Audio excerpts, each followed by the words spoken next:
when we talk about victims, so let's take familial trafficking, for instance, or we can even stay out of trafficking. We can talk about just childhood sexual abuse, right? Imagine you're being sexually abused by your father, right? And you know, if you...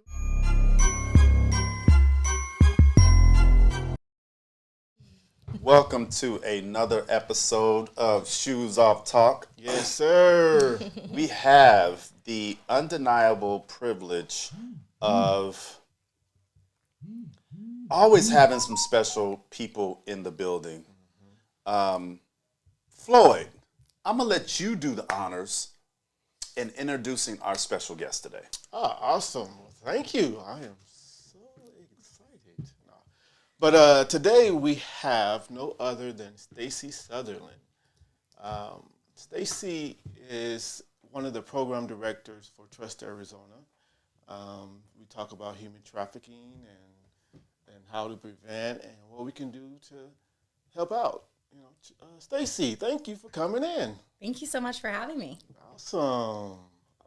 Go ahead and introduce yourself even more. Let us know a little bit more about you. So my name is Stacy Sutherland. I am a native to Arizona. I grew up in the Phoenix area. I live out here in the East Valley in Queen Creek now. I'm a parent and a wife. I used to work in EMS, and then working 24-hour shifts isn't necessarily conducive to family life when your husband is also working 24-hour shifts. And so I was looking for a change, and I've always kind of been a helper. And so I ended up working in children's justice, and then we got a human trafficking grant, and I went, what's human trafficking? And I didn't know. And so I dove in and I learned, and I started working a program in Pinal County and built a community coalition and a response through the county attorney's office, and found my life's work and my passion. And now I'm working for the Arizona Anti-Trafficking Network. And we have 5 programs and a very brand new, very special scholarship program for survivors of human trafficking. So it's been one of my biggest life blessings. But what's also super amazing is, you know, even though sometimes it can get chaotic and stressful, it's never really felt like work for me. Thank you for sharing that. Like, I was super excited to have you on today to hear about what it is that you do and how you got into this, because what you do is not easy. Having to hear the stories that you hear and be surrounded around things that most people have never even heard about. We think that we live in the land of the free and stuff like this doesn't happen here. And the United States is the number one, it's the number one, what am I trying to say here? The source of of human trafficking. This is where all the money is. This is where we're bringing people. They're being trafficked here. People think that happens in other countries. No, it's happening right under your nose in your communities. You might not even realize the people you're surrounded by are victims. Mm-hmm.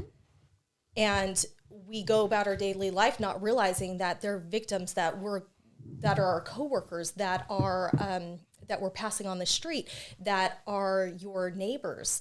And we don't think it will happen in our own community. So the fact that you have to see this firsthand and hear these stories is just, I was excited to talk to you and to find out more, because I want to know more information and what we can do as a community to help. So how did you get into this, and how did you start? Like, how did this become your passion? So it was kind of interesting, because we did get this grant when I was working for the county attorney's office, and I applied to, get a promotion and kind of take over this grant, and change a position. And the first thing to do was like educate yourself on what human trafficking was. And so I've been in this work for 10 years now. Okay. A little over, and I was like, what is human trafficking? And so you dive in, and when we look at the federal definition of human trafficking, it's the use of force, fraud, and coercion for labor or services, so labor trafficking, and there's different elements to that as well, or a commercial sex act that involves force, fraud, and coercion for adults, and we can talk about that legalese, or anyone under the age of 18. So anyone under the age of 18 cannot consent to a commercial sex act. We automatically see them as victims of trafficking here in the United States. And so kind of diving into that, and one of my key takeaways as I started to learn about this is I used to have a regular person that would call 911, and she was a regular transport for me when I worked in EMS in a rural area. And she always had this man that was with her, and very, very controlling. And he, we all have that internal like creeper Something factor. is not Yeah, right. something's not right here. And every time he'd get into my ambulance and he'd be with this girl, I would just be like, ugh, like, everything was going off, all my alarm bells. And then I learned about the indicators and the power and control that deals with trafficking. And I went, oh my gosh, I think he was her trafficker. And I think that's why he was always accompanying her and he would answer for her. And I went, I didn't know. But we didn't have training. We didn't have the knowledge back then. And not that she would have maybe ever admitted that, but we could have maybe done more to separate them or alert the hospital that we had some concerns. And so that's always really stuck with me. And then I went like, how many other people did I miss that I don't remember off the top of my head? Or how many people have we interacted with in our lives where they have this victimization going on, but they're too scared to come out about it, or they don't know, like they're in fear of retaliation, or like maybe just the shame and the guilt and the misunderstanding or not recognizing that they're even a victim is why they don't come forward. So I was like, how many more people, while I was helping people physically, did I miss? And you said you have a new program that helps the victims? Yeah. So,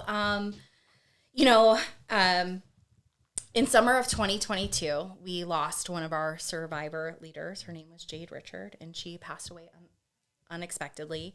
It was about a month and change after she graduated with her bachelor's degree. And if I tell you, for a survivor to overcome trafficking trauma and then go and get a degree, a bachelor's degree, like even a technical trade school, like something, like they have to overcome so much to even get there. And when she died, I, of course, was beside myself because I was like, but her light needs to shine on. Like she wasn't done yet. Like she didn't get to do what she was capable of doing. And I remember calling my fundraiser, Xavier, and I was like, we're starting a scholarship program. And he's like, oh, okay, yeah. Like, I think we can do that. I was like, oh no, we're doing it. And I'm like, if we build it, they will come. Yes. And so I built it. That's awesome. And, divine intervention, somebody high in the sky, I don't know, like something, maybe my passion a little bit. We got some money to put towards survivors. And so this semester we have a labor trafficking survivor and we have a sex trafficking survivor that we're helping go to college. So I am so excited. So I'm like, Jade, your light is shining bright and we are going to continue to do work in your name. Aww. We're going to honor you. And I'm excited to put a lot of people through college. So, or, trade school, or, like they want to go to barber school. They want to go to beauty school. They want to get their real estate license. Like, we will help with that. They haven't gotten their GED yet. We will help with that. Like, whatever we can do, it doesn't have to be formal education. Like, let's break cycles and let's make things happen, because education is one of the biggest things when we need to break like generational cycles of trauma, poverty, things like that. So what can we do to make it better for people? I love that, because you're giving them a life now that they didn't think they would ever have. And I think coming out of something like this, you feel hopeless. And what now? That's your identity. That was your life for however long, and you don't know what the future holds. Mm-hmm. So the fact that you're creating these programs that give people hope, that gives them a life, that shines the light on, my life isn't over. That's not me. My past doesn't define me. It's so powerful. That's awesome. I'm so excited. That's one of my favorite things to tell people is like, your past has not defined you, right? Mm-hmm. Like whatever happened to you, it can be a sentence. It can be a paragraph. It can be a chapter in your story, but it's not the entire story. Don't limit yourself to that. There is so much more to come. There's so much more to be written. Yes. So tell us about all of your programs, because you said there was 5. Is that right? 5 programs. So, and we all do different really cool things. We're all like sister programs. So one of our programs, our first program is called CEASE, and we have a lot of acronyms in trafficking, so just buckle up. CEASE stands for Cities Empowered Against Sexual Exploitation. And so CEASE really works with municipal governments, so cities, towns, counties, and we are working to train over 75% of municipal staff, and then we give a designation. So we know that sometimes, the people that are out there reading the water meters might overhear an argument and might hear things that lead to exploitation, right? Or they might see something while they're in the course of their duties or jobs. And that includes the fire department, that includes law enforcement. And so when cities train 75% or more, they get a CEASE designation. So this week, some of our staff was at the city of Scottsdale's city council meeting on Monday night, and they were the first CEASE city in the entire state of Arizona. Oh, wow. And they just renewed for the second year in a row. So they were getting their plaque with their 2 years on it, and they have committed to doing over the 75%, and then it's rolled into new onboard hiring. So if you're a new city employee, you're going to get human trafficking training. So we've had lots of other cities engage, like the city of Tempe is a CEASE designated city, the city of Chandler, and then the town of Queen Creek, the town of Paradise Valley. They're finishing up theirs. We're going to be doing a plaque presentation for them on the 25th at the city council meeting. I think they're going to be 100% of town employees trained to recognize, respond, and report human trafficking, which is amazing. So it just shows, like, as city government, we are invested in this, and we don't want to see our citizens be exploited for labor or for sex. Like, we don't want to see somebody, be used by somebody else. That's amazing. Sorry, you're bringing up feelings and emotions in me that was just making me think about experiences, things that I've been through where it makes you think, was that a situation I should have dug deeper into?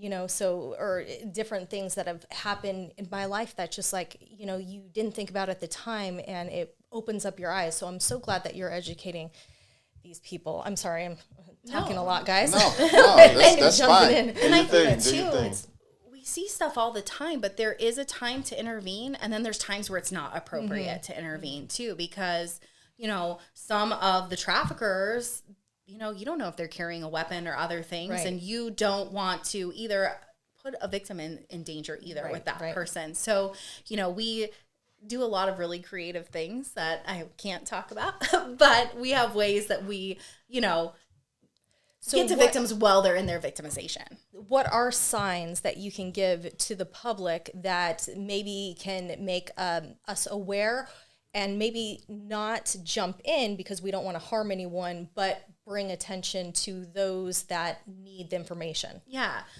So there is a lot of different indicators. And so as I talk about the other programs, we'll kind of talk about that. But one of the unique things is we really look for indicators that would be common with somebody's job. So like in healthcare, we're going to do a lot of healthcare related indicators. So people can go on our website, aatn.org, and they can look at information, even just Googling human trafficking. Today's Human Trafficking Awareness Day, which is why we're wearing blue. They can find a lot more indicators as we kind of talk, but just knowing, like, our hotel program, we break that down to where you work in the hotel, basically. So if you're housekeeping, you're going to see something different than valet or the front desk. So it's important to know that we can break indicators down really, really far. But in general, we're going to look for power and control indicators, a lot like domestic violence. So we're going to look for a controlling type of relationship where we see a power and control dynamic. We look for people that are not in control of their own identification, their own cell phone, their own money. We look for people that are engaged in commercial sex. And now I'm not saying that everyone engaged in commercial sex is trafficked, right?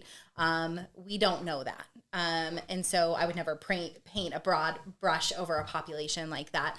But, we do look for then those power and control indicators, like where someone, has a boyfriend or what they deem as a manager, and that manager is maybe posting the ads for them and then taking all of their money, right? Or forcing them to commit crimes. So maybe they're meeting up with a buyer on a date, as they say, and maybe they're not having sex with that buyer, but they're forced to rob that buyer. So there's some like forced criminality there.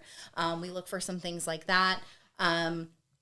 We look for people who might have multiple cell phones.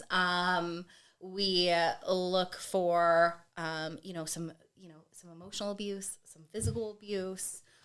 We do see a lot of like isolation, minimizing, denying, blaming, like some gaslighting, some sexual assault. Sometimes our victims are drugged. they're tortured. But we see a lot of force fraud and so under force fraud and coercion. But the biggest part is the fraud piece, right? So a lot of our victims are promised like a better life, what their working conditions are going to be like. Maybe that's changed, how much they're going to make, love, marriage, or relationship. So we see kind of that fraud really start with our victims. So they're like, oh, this is just my boyfriend and I'm just doing what I need to do to get by. And if you're a kid who's grown up and you haven't been modeled the most healthy relationships, or you've had an absentee mother or father, you know, you might not have the best realistic view of what a healthy relationship looks like. And so they don't realize that this is somebody who's taking advantage of. And then when you have this person who you love because you think they're super great, and you know, they will be nice to you, they will buy you things, but then sometimes it becomes physically abusive, emotionally abusive. You know, you feel trapped in that. And so it's hard to get out. Yeah, I read that 1 out of 3 children that leave the home, if they are like runaways, and they leave, 1 out of 3 are trafficked. And that surprised me that they're coerced into this, what they think will be a better life, and end up getting trapped thinking that there's no way out. 1 out of 3. Is that the numbers? Well, I think statistics when it comes to trafficking are really hard. And I think anybody that's like, hey, I've got really great statistics on human trafficking is full of it. Because we're talking about a crime that induces so much shame and so much guilt. And like, if you think about the worst thing that's ever happened to you in your life, would you get on this talk show and just spill your guts for an hour about the most horrible things that have ever happened to you? Probably not, right? Our victims sometimes never report or never disclose. And so I am always hesitant when we talk about stats, but yes, kids that run away are one of our biggest populations that we worry about because, you know, depending on where they run away from, like, are they going to stick out like a sore thumb? Like, what part of town are they in? You know, how are they going to eat? Where are they going to sleep? What are they going to do to survive? And so we know that there's people that would take advantage of somebody because they don't have the means to get those. And then we see people who almost approach them like in an altruistic way. And it's like, oh, hey, you're in a bad part of town. Like, let's come over here and I can get you a hotel room for the night. We know most people aren't altruistic like that, and they're going to expect something in return. Right. And then for our homeless youth and our kiddos that are living on the street, like, we know survival sex is a thing. Like, hey, I'll exchange a sex act with you so I can get some drugs or I can eat, right? Like, so we know that that's a huge possibility, and those kids are extremely at risk. Yeah. Wow. There's so much going through my head right now with all of that and stories that I could tell, but I want to hear about your other programs as well. So that's a powerful one. I want everyone to keep an eye out for anyone they think might need help, and who would they contact? So if you see someone, your neighbor, say you think there's suspicious activity next door, who would someone contact? I always operate on the see something, say something approach. So if you think someone's like in immediate danger, like they're going to get murdered, like they're being abused, even if you don't know if it's trafficking, call 911 because, you know, we don't know what's going to happen to that person.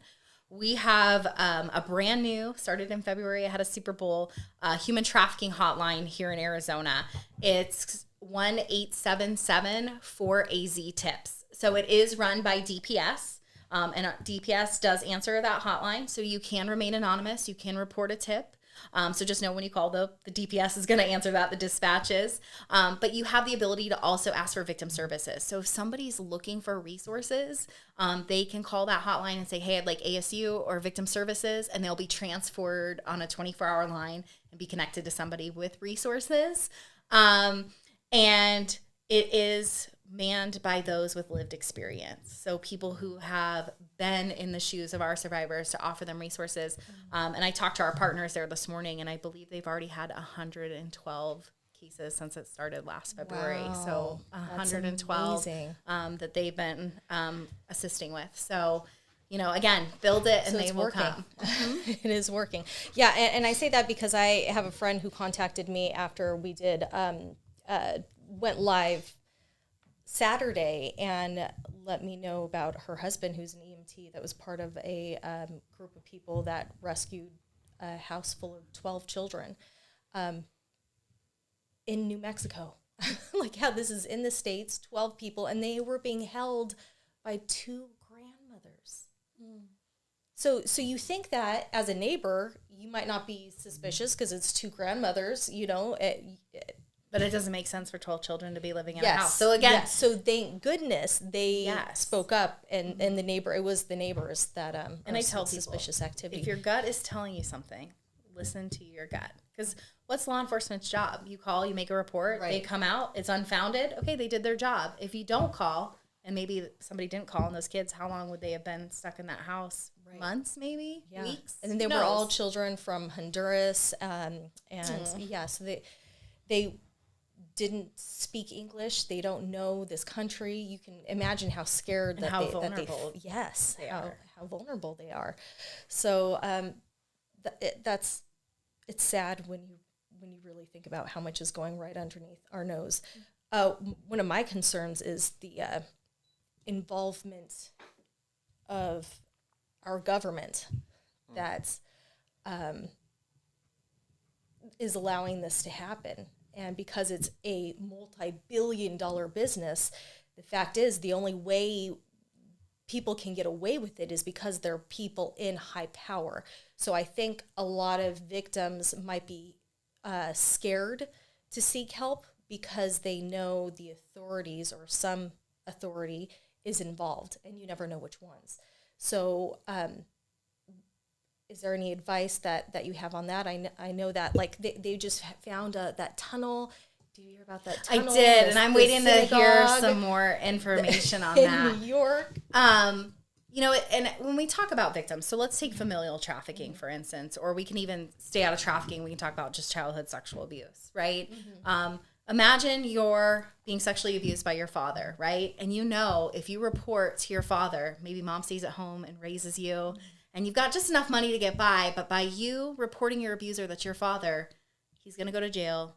You're going to lose your home. You're going to lose your car. You're going to end up in a shelter, right? It's the right thing to do, but by being empowered and saying that and reporting it, so maybe it doesn't happen to your little sister, and you can prevent that, your entire life's going to change and it's going to go drastically downhill. So we know that sometimes, especially in familial trafficking, where it is the parent or guardian that's the abuser, that's a big, huge obstacle to overcome.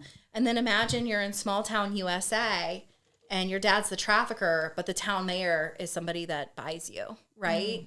And then so is somebody on the, the town doctor, right? So you come forward and you're like, my dad's abusing me and all these people are abusing me. They're probably not going to believe you. And then they're going to be like, oh, Joe is an outstanding citizen. How dare you say that, right? And then not only is it your family against you, now you have a bunch of people in the town that are against you. So I understand why victims don't want to come forward. We have a lot of victim shaming in this country across a lot of victimizations. I always say truth is stranger than fiction, because some of the things victims have shared, you're like, wow. So I always say truth is stranger than fiction. I think we definitely know that a lot of our kids that are trafficked are kids that are in care at DCS. We do see a lot of that, kids that are in foster care. And these kids, one of the things that they do is when they have high amounts of trauma is they run, right? And so when you're in a group home and you maybe have one adult that's there overnight doing supervision, it's really easy for you just to be like, I'm not, especially if you're 15, 16, 17 years old, you've been in the system on and off your entire life. You're like, I'm not going to listen to their rules. I'm just going to get out of here. You meet people that maybe are adults or other teenagers that don't have your best interests at heart. And I can see I'm just going to go do this my own way. Everybody has failed me, from my entire life. I totally see why they run. Because unfortunately, even when they're they're DCS kids, you can't keep them in places. They still run away, just like kids, run from their parents. And it's very tricky and it's very hard. And then, some of them have cell phones too. And when you don't have that adult figure or that person in your life that can monitor you, and you're like, hey, here's a cell phone, that they're going to be places and doing things that they shouldn't be doing. There's no adult supervision. And I think that's what why we see so many kids who fall prey to this, because they've been previous victims of sexual abuse, is which we see. And a lot of our kiddos who are trafficked, they have that childhood sexual abuse. And then if they're taken from their parent or guardian, that's another risk factor, right? Drugs, gangs, other risk factors. So we're talking about kids who maybe have a bunch of risk factors, and now they don't have a good adult in their life to supervise them or mentor them. And so that just exponentially just drives them right towards exploitation. That's a good point too to make, is that what is it, over 90% of people that are taken by someone that they know or love, and or that are abused by someone you know and love. So we think that it's all the outside sources that are hurting our children, but really it's the ones closest to us. So watch the people around you. And I'll tell you, kids and their online habits, like if you're really interested, there's a group called Thorn, and they do a lot of studies on kids and internet usage. And I think they are starting to go as low as 9 years old to 17. And they talk about how they report people online for bad behavior and different things. Those kids would rather block the person online and contact Instagram themselves than tell a parent. So it's really interesting. And if you talk to kids, you'll be like, hey, do you have online friends that you've never met that you don't know? And they're like, yeah, it's totally normal for them to interact with adults and different people that they will never meet in real life. So even though we know it's not a stranger to them, technically it kind of is a stranger, but it is a known person to them. And that's where we see a lot of the grooming take place online. Now with the online, it's a whole new world. That's it's hard to navigate that. That's why I only let my kids get a phone a couple of years ago, and they're 15, almost 16 years old. So that's tough. Having the internet now is a whole nother world we have to. But as a parent, you don't want to make them the pariah, right? Like, right. Oh, he's the weird kid. He doesn't have a phone, right? My kids too. But it's like also creating that environment where your child feels safe to come to you. So as parents, it's like we need to have open conversations back and forth about how, sometimes if adults are asking you for things, they don't have your best intentions at heart, and ongoing conversations. And I think when a kid does come forward, our first response is like, what? Why would you do that? We have to go, deep breath. Thank you for coming to me and sharing that with me. Okay, we're going to figure out what we need to do. And if we I'll talk to your dad about this and we'll figure it out. And then you go in your room and you put the pillow on your face and then you scream, But we don't want to break down in front of our kids because we don't want them to feel that shame or that embarrassment or guilt. So we want to make sure that we have a straight face and be like, you know what? I appreciate you coming and telling me that. Like, that means a lot to me, that I'm a trusted person. You want to make sure you have that relationship so they will come and tell you things versus the minute you shut them down, you're like, why did you do that? They're like, I'm not telling you anything anymore. I agree 100% because there's so many parents that don't want to believe our children, or we react in a way that is put off, that we even have to deal with a situation. And what that causes for the children is to feel like they shouldn't have come to us in the first place. So I think there are a lot of children that are just afraid. They don't want to come. I could understand. It's a lot easier to block than to have to come to my parent and see disappointment in their face, or to deal with the repercussions of maybe getting the phone taken away so you don't interact with that. So I can see both sides there. But we need to do better. We need to do better with our children. I think that's the biggest takeaway from this, is do better in communicating with our children and educating our children. But that's a great program. You named 2 great programs. What are the other ones? So talking about kids, CSI, so Community Schools Initiative, is our next program. And it's a very, very small after-school program at one of our homeless schools in Phoenix. All of our children that attend our after-school program are in 7th and 8th grade, and they are housing and food insecure. And so we as a community surround them. We make sure they get fed every day. These are the kids that were like, hey, are you excited for Christmas break? And they're like, no, I want to be in school, right? Because they're surrounded by a lot of mentors. They get fed, they have fun. So we bring in people from the community. It's not just trafficking. So we talk about healthy relationships. We talk about safe dating. We talk about trafficking. We talk about drugs. We talk about gangs. One of the coolest programs that they do is all the kids get their food handlers card. And we have a business called Cookies for Change. And so they bake cookies and brownies and they sell them them, and it helps pay for their field trips. So they go on some cool field trips, and they do a big end of the year party. So they get to choose what they want. So I can't remember if it was last year or the year before, they wanted to go to Cheesecake Factory, and they wanted to have like, the appetizer and the meal and the dessert. And like, Nice. so it was a great opportunity where they all got to go and eat. And then they usually like go to like an Elevate place and jump around. And it's really neat because we get to surround them with members of the community. And I particularly, like, my husband's going to take an ambulance, and he's going to go in and show the kids like an ambulance and what would happen if like they called 911. So it's not like this big scary type, like, oh my gosh. So we love doing that. They've been to like the Instrument Museum. We're working on trying to get them to Youth Valley Theater so they can see a play. And one of the really special things is last year we were able to get every 8th grader signed up to attend high school. Make sure that they were going into high school. So we help make sure that, because sometimes the parents, it falls through the cracks. They don't get registered for high school. Mm-hmm. So we make sure that, that's happening. So it's a really small program.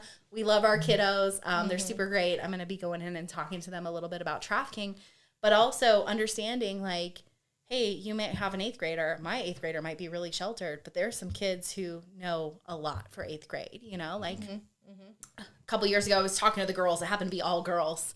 And every single one of them had an unsolicited genital picture from a male in 7th and 8th grade. And I was like, do you report this? Wow. And they're like, no, we just delete it because, won't be the last time. And I'm like, no, I'm like, this is unacceptable. Men or boys should not be sending this to you. Like, but again, this is the life that our kids are growing up in. And so we're teaching them real life things, boundaries, and we want them to succeed. And so we have a bunch of fun too. It's not all serious. We have a bunch of fun.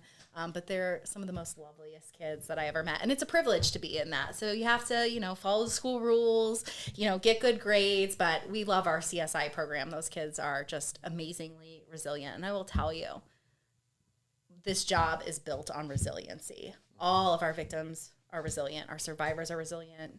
We are resilient. And I know that, every time we do something and we help someone, we're making the world a better place. Wow.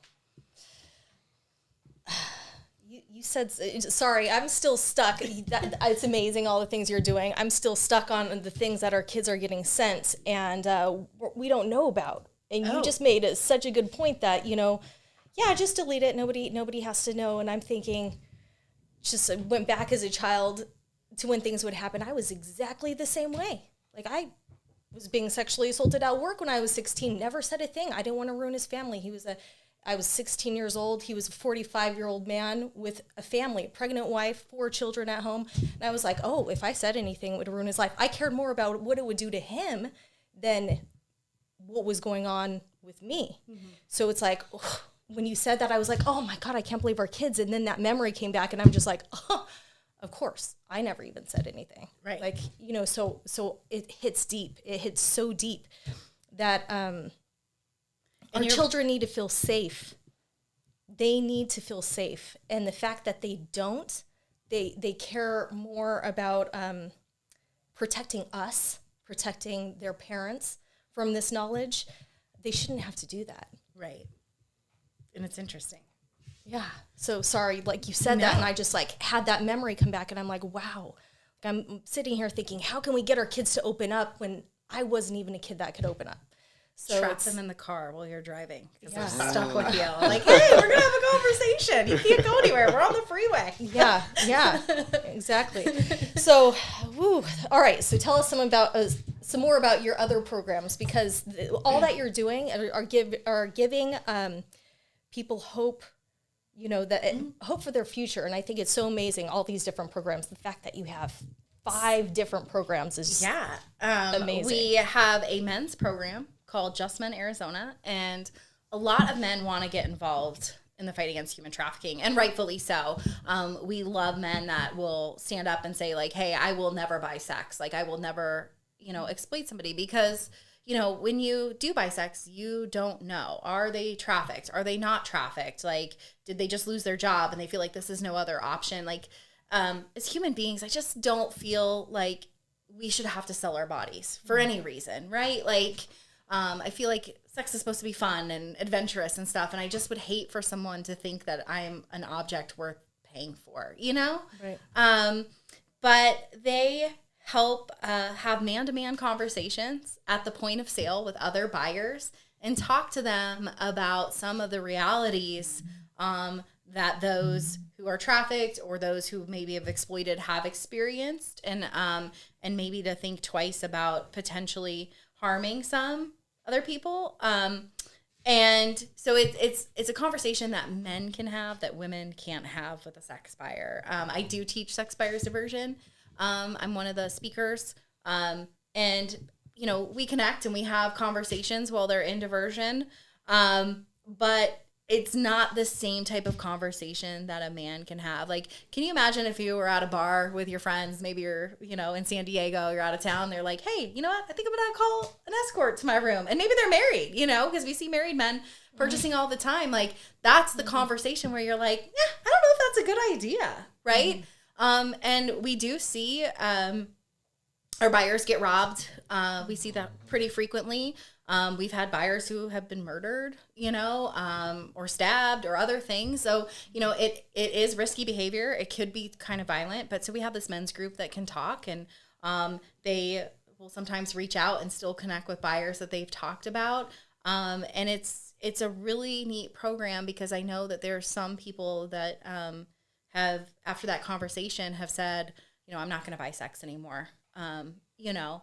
And they've kept up a relationship and they've checked in. And, you know, we have had some former sex buyers who have donated money to our organization because they're like, you know what, like, yeah, how do I know if this person's underage? They could be telling me they're 19 and they could be underage, and a trafficker could be forcing them to do this, right? Like, so it's kind of it's a beautiful program, and it lets men be engaged.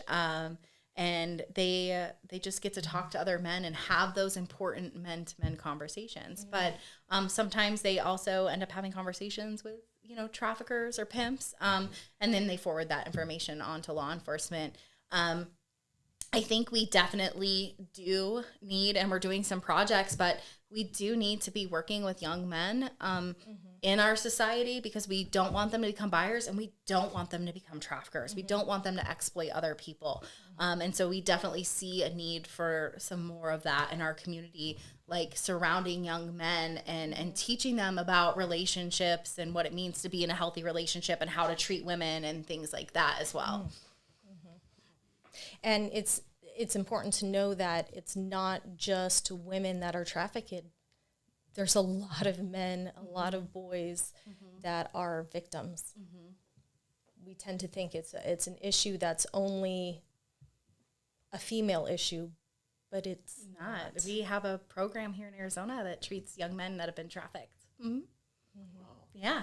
So we have a full program. Love the program director over there. She's amazing. And, you know, again, it's women that are running the program for men. So again, that tells you something. Because there's pride. I think the numbers have to be even higher than what they talk about with the men being trafficked, because men have so much shame 100% when it comes to it. 100%. If they've been lured into or can't escape a situation, there's so much shame surrounding that, more so than with a woman. I mean, it's a shame all around. But a man doesn't feel like he can get on with his life as a man and be respected. Right. Yes, pride. It's definitely I could see it being a pride thing, because even when men have dealt with sexual assault as a kid, if it's something that they didn't talk about as a kid, most likely they're never going to talk about it as a man. Because we live in a society where you can't show emotions, you can't, you know, have weak moments. If you do, that's a sign that you're less than a man. And so I can understand that being the reason why. And just listening to your different programs and listening to you talk about these different things, there were so many aspects from just listening to you of human trafficking that I never thought about. I never thought about human trafficking using other people to commit crimes. I always thought of it as, working or sex or, and so this is very enlightening to see and hear that there's so many different avenues that people use humans when it comes to trafficking.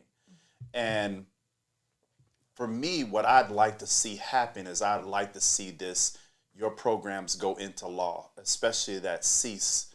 I think it should be a class that's taught at school.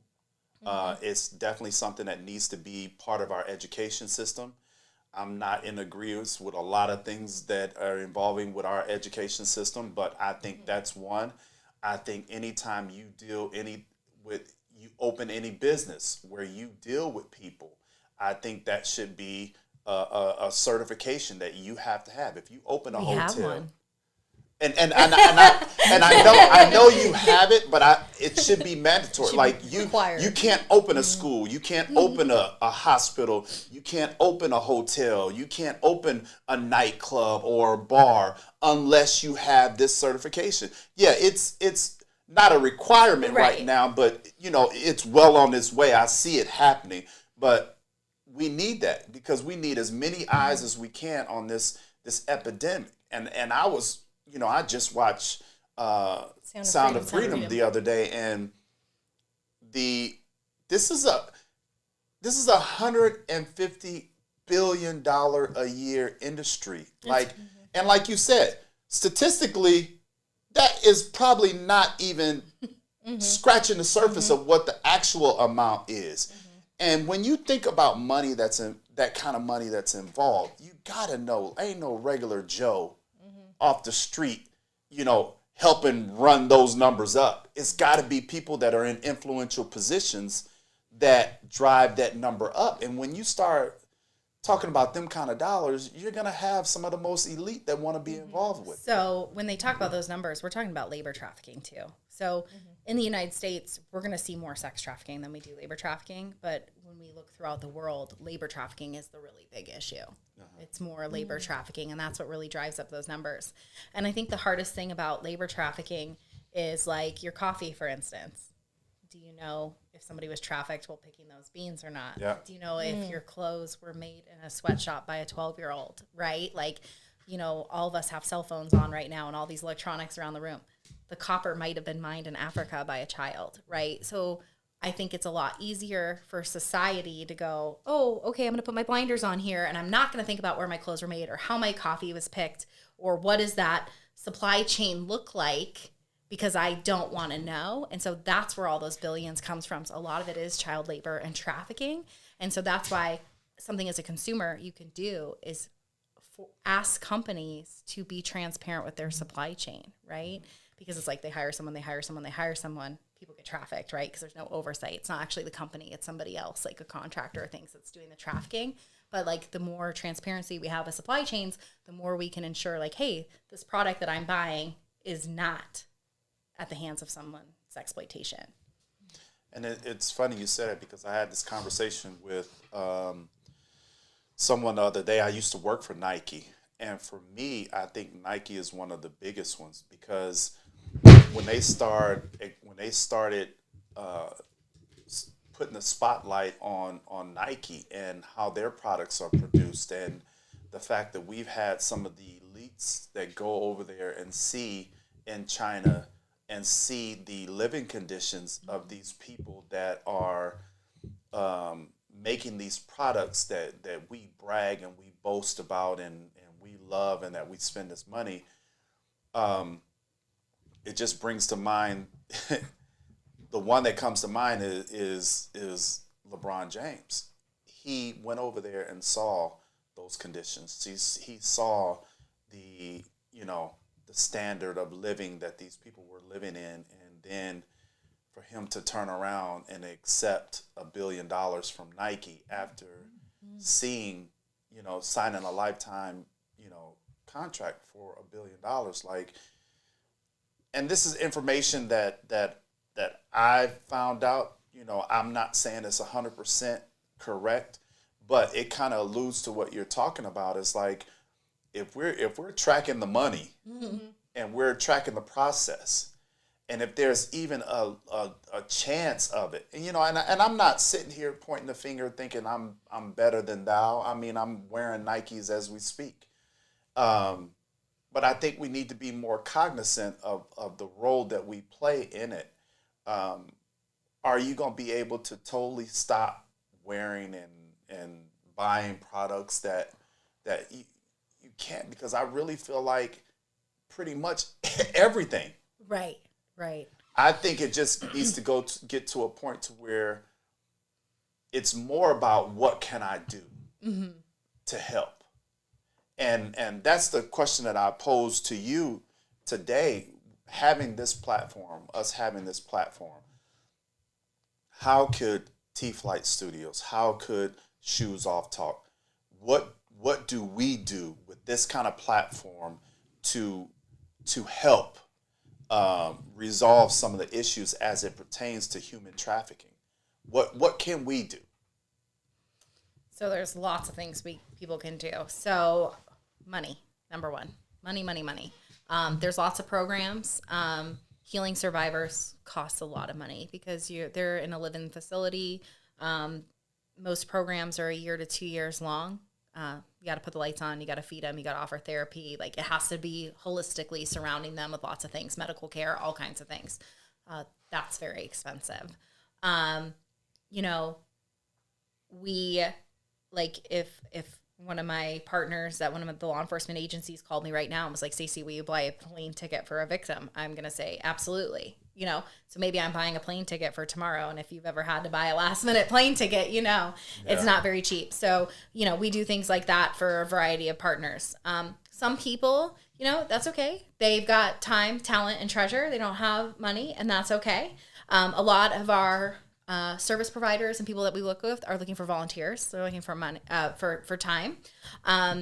We have a lot of kids that are in care that are trafficked or exploited, and when they're in care, they don't get to celebrate birthdays. So, if somebody's like, hey, I want to pick March. March is my birthday month, and for my birthday, I want to support, 5 kids of trafficking that are in care, and we want to make sure that they have a birthday. Cool. We will get you in touch with the right people to make sure that their birthdays are celebrated and they feel loved and respected.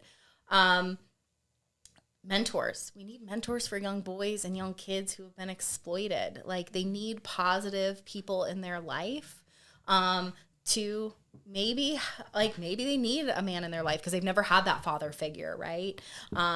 Maybe they don't know some life skills and they need to learn that.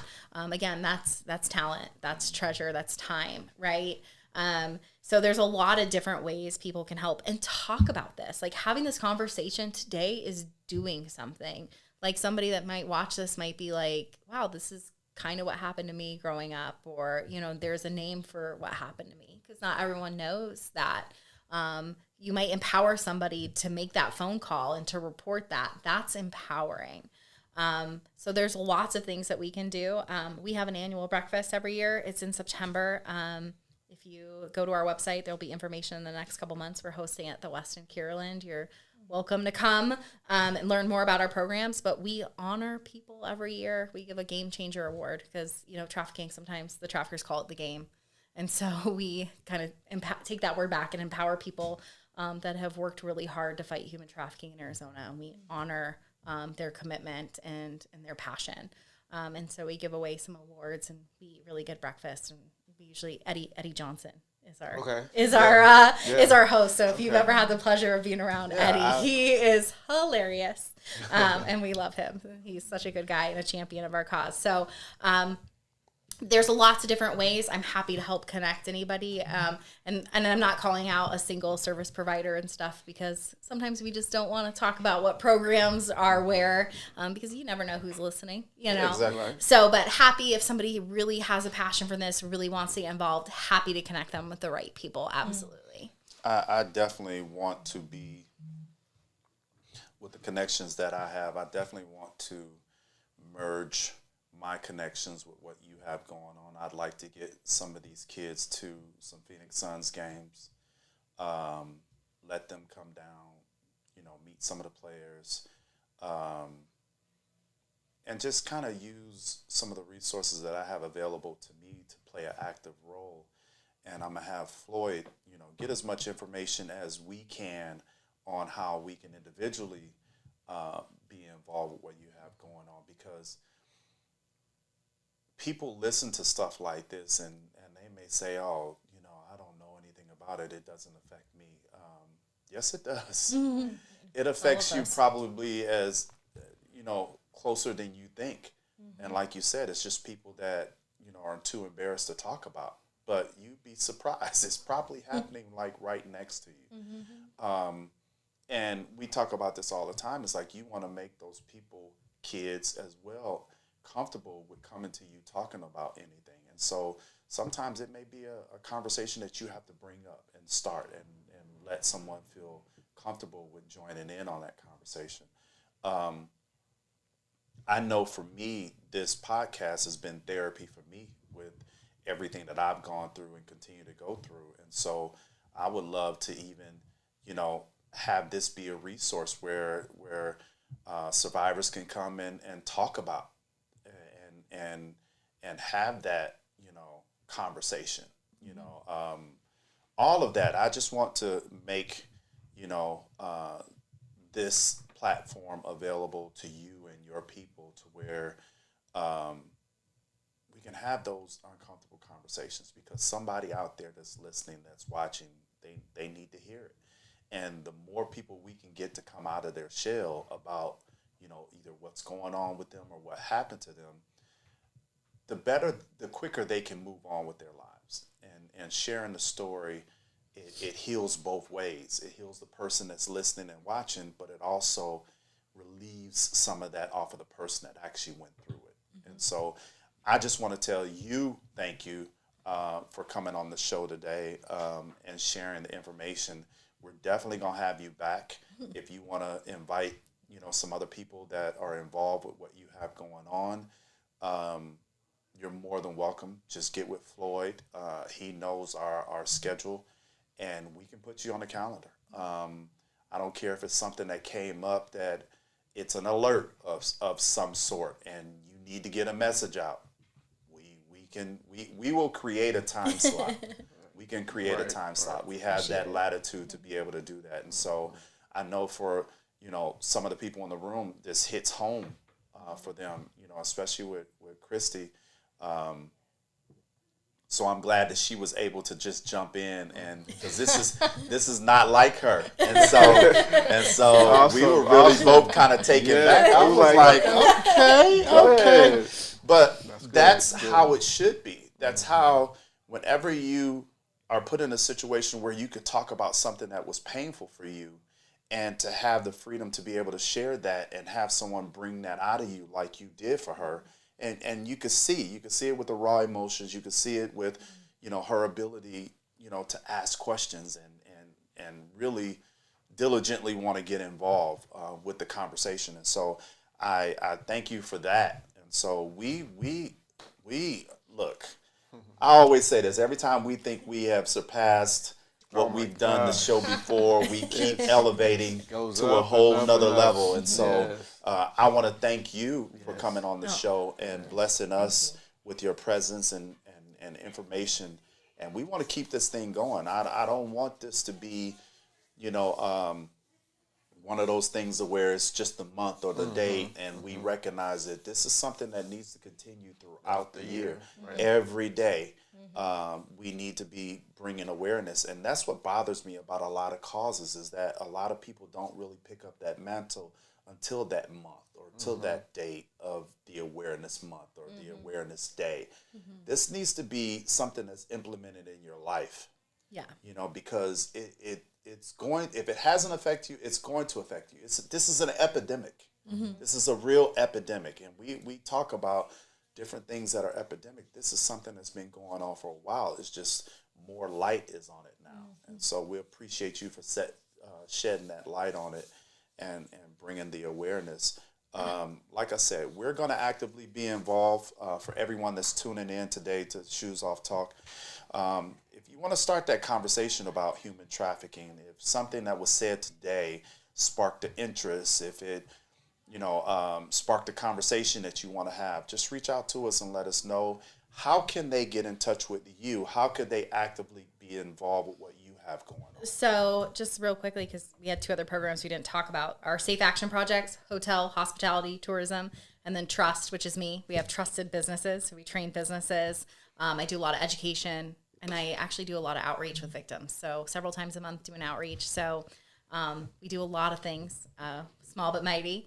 The best way to get a hold of me is to email me. So it's Stacey, Stacey, at aatn.org.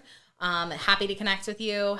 And all of our training is free, by the way. So if you want your business trained, if you're like, hey, I work at a hospital, come train our floor, everything's free. So we have some really wonderful donors that believe that, information is power, education is powerful. So let's come train your people. Let's talk about human trafficking. You want to have just a little house party, have people over at your house.